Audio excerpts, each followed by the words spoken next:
Hello friends, मु प्रज्ञा पारमिता साहू आपण समस्तंकु मोर YouTube channel Paramita creativity and passion को स्वागत करुछि। आजिर एही भिडियोटी आम ओडिया माध्यम अष्टम श्रेणी पिला मानकर हिंदी पाठ्यपुस्तक नई हिंदी भारतीर सप्तम अध्याय प्रकृति का संदेश कविता उपरे प्रस्तुत। एही कवितार कवि सोहन लाल द्विवेदी मनुष्य को प्रकृति कौन सब शिक्षा देता है से विषय अति सुंदर भावरे प्रकृति का संदेश कवितार वर्णना करछंती। प्रकृति हेउछि सौंदर्यर गंताघर आउ मनुष्यर चिर सहचर। प्रकृति कोଳରେ मनुष्य जन्म होई तार पानी पवन आहार ग्रहण करी प्रकृति कोଳରେ खेली बुली छोटरू बड़ होता है। मनुष्य जन्मरु मृत्यु पर्यंत प्रकृति अनेक किछि शिखिता है। प्रकृति रे थिबा पहाड़ पर्वत नदी सागर तरुलता आकाश आदि प्रत्येक सजीव और निर्जीव वस्तु मनुष्य को अनेक प्रकार सकारात्मक संदेश दे मनुष्य मनरे भल भावना जागृत करितांती। तेबे चालंतु वर्तमान आमे कवि सोहन लाल द्विवेदी रचित प्रकृति का संदेश कविताटी को पढ़िबा बुझिबा एहार केतेक शब्दार्थ ओडिया रे जानिबा एवं अनुशीलनी प्रश्नोत्तर गुड़िक आलोचना करिबा। पर्वत कहता शीश उठाकर तुम भी ऊंचे बन जाओ, मस्तक उठाई पर्वत मनुष्य को कहे तुम्हें मध्य मो परी उच्च बनी जाओ। तेबे मनुष्य किपरि उच्च हेब? मनुष्य निजर भल कर्म द्वारा उच्च होई परिबो। पर्वत मनुष्य को एही वार्ता देइथाय जे मु जेपरि उच्च होई ओ मस्तक उठाई दंडायमान होई रहिछि तुमे मध्य भल काम करी सर्वदा निज मस्तक उठाई अर्थात स्वाभिमान सम्मान और गौरवर सह जीवन काट। तुमर भल कर्म तुमको उच्च आसन दे परिबो। सागर कहता है लहरा कर मन में गहराई लाओ। सागर बेस गभीर आउ सागर रे सब बेले तरंग खेलुथाए। एही दृश्य देखिबाकू बहुत आकर्षणीय।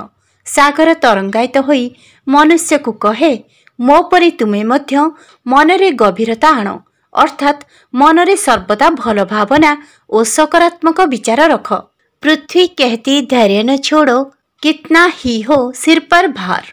पृथ्वी अनेक जीवजंतु वृक्षलता पहाड़ आदि को धारण करिछि सेथिपई पृथ्वी को सर्वसहा कुहाजाए। माँ जेपरी धैर्य सहकारे संतानर सबु अली अर्दली सहाय करिथाए ठीक सेहीपरि पृथ्वी धैर्य सहकारे सबु जीवजंतु विशाल पहाड़ सागर आदिंकर भार बहन करिथाए।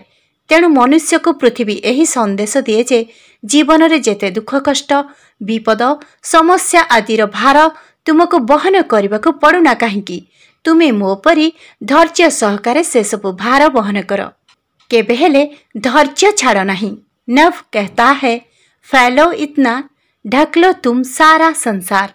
आकाश हेउछि अनंत असीम। आकाश को चाहेले आखि पाए नहीं। केउठु आकाशर आरंभ आउ केउठु आकाशर शेष ताहा आमे जानि पारु नाहु। आमे पृथ्वीर जेउ स्थान को गले आम मथा परे असीम आकाश को देखु एमिति लागे सते जेमिति आकाश सारा संसार को ढांकी रखिछि। तेणु आकाश मनुष्य को एही वार्ता देइथाय जे तुमे सर्वदा भल कर्म कर जेपरिक तुम भल कर्मर प्रशंसारे सारा जगत मुखरित होई उठिबो। जेउ आड़े गले भी तुम भल कामर चर्चा हेउथिबो। तुम भल कर्मरे तुमे सारा संसार को ढांकी दियो। समझ रहे हो क्या कहती है उठ उठ गिर गिर तरल तरंग भर लो अपने मन में मीठी मीठी मृदुल उमंग। पुनश्च कवि एठारे कहिचंती सागर रे तरंग राजी माने उठी उठी पड़ी पड़ी मनुष्य को कौन कहउचंती बुझी पारुछ तो? सागर रे सब बेले तरंग राजी माने उठुथांती आ पड़ुथांती सते जेमिति सेमाने आनंद रे खेलुछंती। एही तरंग राजी माने मनुष्य को यह शिक्षा देइथांती जे जीवन रे जेते उत्थान पतन आसुना काहेकि तुमे निराश न होई सब बेले आनंद उल्लासर सह तुम जीवन को अतिबाहित करबा उचित। फलरे तुम जीवन रे मधुरता भरी जीव। प्रकृति भगवानकर एक अनवद्य सृष्टि। प्रकृति हेउछि आमर जननी बंधु आउ गुरु।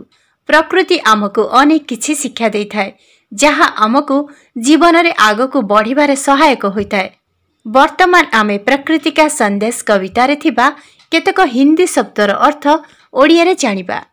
प्रकृति प्रकृति संदेश वार्ता पर्वत पर्वत बा पहाड़ शीश शिर बा मुंड सागर सागर बा समुद्र लहर लहरी गहराई गभीरता पृथ्वी पृथ्वी धैर्य धैर्य सिर मस्तक भार भार बा बोझ नभ आकाश ढक ढांकिबा तरंग तरंग बा लहरी फैलाव विस्तार समझ बुझिबा बा बुद्धि मृदुल कोमल उमंग आनंद। वर्तमान आमे प्रकृति का संदेश कवितार अनुशीलनी प्रश्नोत्तर गुड़िक आलोचना करिबा। प्रश्न 1 नीचे लिखे प्रश्नों के उत्तर दीजिए। निम्नलिखित प्रश्न गुड़िकर उत्तर दियंतु। क पर्वत और सागर क्या क्या कहते हैं? पर्वत एवं सागर कौन कौन कहती? पर्वत कहता है तुम शीश उठाकर ऊंचा बन जाओ और सागर कहता है तुम लहराकर मन में गहराई लाओ। पर्वत कहे तुम्हें मस्तक उठाई उच्च बनी जाओ एवं सागर कहे तुम्हें तरंगायित हो मनरे गभीरता आण। ख पृथ्वी का क्या कहना है? पृथ्वीर कहिबा कौन अटे? पृथ्वी का यह कहना है कि तुम्हारे सिर पर कितना भी भार क्यों न हो तुम कभी भी धैर्य न छोड़ना। पृथ्वी यह कहे जे तुम मथा उपरे जेते भी बोझ थाउ ना कहीं तुम्हें कदापि हेले धैर्य हराओ नहीं। ग तरंग का संदेश क्या है? तरंगर संदेश कौन अटे? तरंग का संदेश यह है कि तुम अपने मन में मीठी मीठी मृदुल उमंग भर लो। तरंगर संदेश यह अटे जे तुम्हें निज मनरे मीठा मीठा कोमल आनंद उल्लास भरी नियो। घ नभ क्या कहता है? आकाश कौन कहे? नभ यह कहता है कि तुम इतना फैलो कि सारा संसार को ढक लो। आकाश यह कहे जे तुम्हें एते विस्तारित हो जे जेपरिकी सारा संसार को तुम्हें ढांकी देव। वह धैर्य न छोड़ने के लिए कौन कहती है? धैर्य न हराइबा पाई बा धैर्य न छाड़िबा पाई किए कहता है? धैर्य न छोड़ने के लिए पृथ्वी कहती है। धैर्य न हराइबा को पृथ्वी कहे। प्रश्न 2 इन प्रश्नों के उत्तर 1 या 2 वाक्यों में दीजिए। यही प्रश्न गुड़िकर उत्तर गोटे किंबा 2टी वाक्य रे दियंतु। क पर्वत की ऊंचाई से हम क्या सीखें? पर्वतर उच्चतारू आमे कौन सीखिबा? पर्वत की ऊंचाई से हम यह सीखें कि हम अच्छा कर्म करके पर्वत की तरह ऊंचा बन सकते हैं और शीश उठाकर सम्मान पूर्वक जी सकते हैं। पर्वतर उच्चतारू आमको यह शिक्षा मिले जे आमे भल कर्म करी पर्वत परी उच्चा होई परिबा एवं मस्तक उठाई सम्मान पूर्वक बंची परिबा। ख मन में गहराई लाने का क्या मतलब है? मनरे गभीरता आनिबार अर्थ कौन अटे? मन में गहराई लाने का मतलब है मन में अच्छे भावना और सकारात्मक विचार रखना। मनरे गभीरता आनिबार अर्थ हेउछि मनरे भल भावना और सकारात्मक विचार रखिबा। ग हमारे सिर पर बोझ बढ़े तो हमें क्या करना चाहिए? आम मुंड उपरे बोझ बढ़िले आमको कौन करिबा उचित? हमारे सिर पर बोझ बढ़े तो हमें धैर्य रखना चाहिए। आम मुंड उपरे बोझ बढ़िब तो आमको धैर्य रखिबा उचित। घ नभ का फैलाव बहुत है उससे हम क्या सीखें? आकाशर विस्तृति बहुत ताठारु आमे कौन सीखिबा? नभ का फैलाव बहुत है उससे हम यह सीखें कि हम जीवन में अच्छा कर्म करेंगे तो असीम अनंत नभ की तरह हमारा गौरव सारा संसार में फैल जाएगा। आकाशर विस्तृति बहुत ताठारु आमे यह शिखिबा जे आमे जीवन रे भल कर्म करिबा तो असीम अनंत आकाश परी आम गौरव सारा संसार रे विस्तारित होई जिवो। मीठी मीठी मृदुल उमंग का क्या अर्थ है? मीठा मीठा कोमल आनंदर अर्थ कौन अटे? मीठी मीठी मृदुल उमंग का अर्थ जीवन का आनंद उल्लास भरे मधुर पल है। मीठी मीठी मृदुल उमंगर अर्थ जीवन रे आनंद उल्लास भरा मधुर मुहूर्त अटे। प्रश्न 3 पंक्तियों को पूरा कीजिए। पंक्ति गुड़िक पूरा करंतु। पर्वत कहता शीश उठाकर। तुम भी ऊंचे बन जाओ। नभ कहता है फैलो इतना, भर लो अपने मन में। प्रश्न 4, इन पंक्तियों के अर्थ समझाइए। यही पंक्ति गुड़िकर अर्थ बुझान्तु। आए, नभ कहता है फैलो इतना, ढक लो तुम सारा संसार। नभ अर्थात आकाश अनंत और असीम है। हम धरती पर कहीं भी जाएंगे तो अपने माथे के ऊपर आकाश को पाएंगे। आकाश इतना फैला हुआ है कि जैसे सारा संसार को यह ढक लिया हो।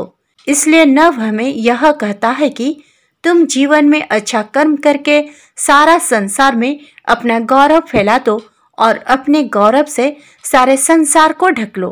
नभ अर्थात आकाश अनंत ओ असीम अटे। आमे पृथ्वीर जेउठिकु भी जिबा निज मथा उपरे आकाश को पाइबा। आकाश एते सुविस्तृत जेपरिक सारा संसार को ढांकी नेछि। एथिपई आकाश आमकु एहा कहे जे तुमे जीवन रे भल कर्म करी सारा संसार रे निज गौरव विस्तारित करि दियो एवं निज गौरव रे सारा संसार को ढांकी दियो। सेकेंड है भर लो अपने मन में मीठी मीठी मृदुल उमंग। ईश्वर की रचना में मनुष्य सबसे श्रेष्ठ जीव है। इसलिए मनुष्य को सर्वदा आनंद उल्लास से अपने इस श्रेष्ठ जीवन को जीना चाहिए। खुशी से जीवन काटने से जीवन में मिठास भर जाती है। ईश्वरଙ୍କ रचनारे मनुष्य सबुठारु श्रेष्ठ जीव अटे। एथिपाई मनुष्य को सर्वदा आनंद उल्लास रे निजर एही श्रेष्ठ जीवन को काटिबा आवश्यक।